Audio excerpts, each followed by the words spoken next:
ನಮ್ಮ ಲೈಫಲ್ಲಿ ನಾವು ನಾಯಿ ನಂಬ್ರೂ ಅಡ್ಡಿಲ್ಲ ಬಟ್ ಮನುಷ್ಯನ ನಂಬಕ್ಕಾಗ. ಹಾಯ್ ಹಲೋ ನಮಸ್ಕಾರ, ನಾನು ನಿಮ್ಮ ಅಂಜಲಿ ಸಾಲಿಗ್ರಾಮ. ಸೊ ನಮ್ಮದೆಲ್ಲ ಲೈಫ್ ಹೆಂಗಿತ್ತು ಅಂತೇಳಿ ಹೇಳಿದ್ರೆ, 4 ಗೋಡೆ ಮಧ್ಯದಲ್ಲಿ ನಾವಿತ್ತು. ಅದರಿಂದ ಹೊರಗೆ ಬಂತಂದ್ರೂ ಕೂಡಲೇ ಆ ಹೊರಗಿನ ಪ್ರಪಂಚದಲ್ಲಿ ನಮ್ಮ ಜೊತೆಗಿರುವವರು ತುಂಬ ನಿಯತ್ತಲ್ಲಿ ಇರ್ತಾರೆ ಅಂತೇಳಿ ಹೇಳಿ ನಾವು ಅಂದ್ಕೊಂಡಿರತ್ತೆ.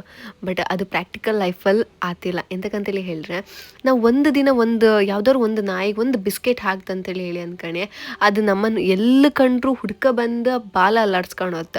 ಆದ್ರೆ ಮನುಷ್ಯರು ಹಾಂಗಲ್ಲ, ನಾವು ಮಾಡೋದು ಉಪಕಾರ ಅಂಬುವಂಥದ್ದು ನೆನಪೇ. ಸೊ ಅಂಥದ್ದು ಇನ್ಸಿಡೆಂಟ್ ಇವತ್ತೊಂದು ಆಯ್ತು ಕಾಣಿ. ಈ ನಾಯಿಗೆ ನಾನು ಯಾವತ್ತೋ ಒಂದಿನ ಒಂದು ಬಿಸ್ಕೆಟ್ ಹಾಕೋದು, ಬಟ್ ಇವತ್ತು ನನ್ನನ್ನು ಕಣ್ಕಂಡು ಹುಡ್ಕೊಂಡು ಬಂದು ನನ್ನೊಟ್ಟಿಗೆ ಬಸ್ ಸ್ಟ್ಯಾಂಡಲ್ಲಿ ಬಂದು ಕೂತ್ಕೊಂಡಿತ್ತು. ನಾನು ಕರೆದು ಹೊಡ್ದಕ್ಕೆ ಹೆಂಗೆ ರಿಯಾಕ್ಟ್ ಮಾಡ್ದೆ ಅಂತೇಳಿ ಹೇಳಿ ಈ ವಿಡಿಯೋದಲ್ಲಿ ಕಾಣಿ.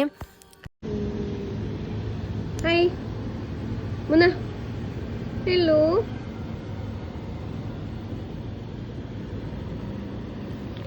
ಸೊ ನಿಮ್ಮ ಪ್ರಕಾರ ಮನುಷ್ಯರಿಗೆ ನಿಯತ್ ಜಾಸ್ತಿ ಅಥವಾ ನಾಯಿಗೆ ನಿಯತ್ ಜಾಸ್ತಿ ಅಂತ ಹೇಳಿ ಕಮೆಂಟ್ ಬಾಕ್ಸಲ್ಲಿ ಕಮೆಂಟ್ ಮಾಡಿ ಅಂತೇಳಿ ಹೇಳ್ತಾ ನೆಕ್ಸ್ಟ್ ವಿಡಿಯೋದಲ್ಲಿ ಸಿಗ್ತೆ. ಅಲ್ಲಿವರೆಗೂ ಬಾಯ್ ಬಾಯ್.